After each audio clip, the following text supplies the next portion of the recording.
श्री स्वामी समर्थ. नमस्कार.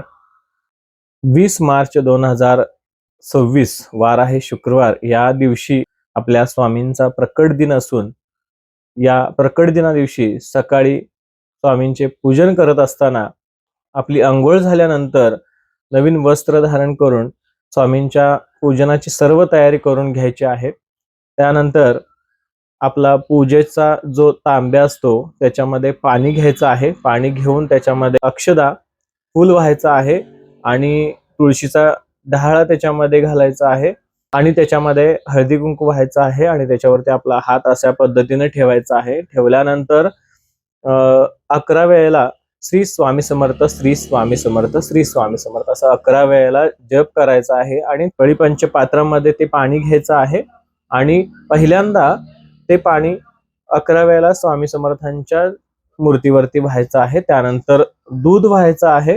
दूध वाहिल्यानंतर ही मूर्ती परत एकदा आपण स्वच्छ धुवून घ्यायची आहे आणि स्वामींची मूर्ती पुसून बाजूला आपण ठेवायची आहे आसनावरती.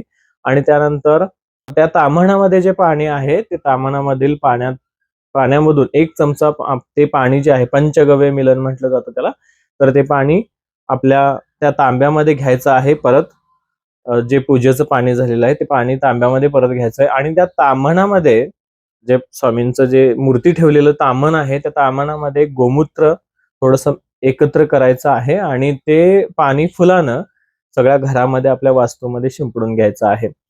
शिंपडून झाल्यानंतर तो जो तांब्यामध्ये ते जे पाणी घेतलेलं आहे, आपण अभिमंत्रित करून घेतलेलं आहे पाणी, त्याच्यामध्ये 1 चमचा तीर्थ हे घरामध्ये सगळ्यांना वाटायचं आहे.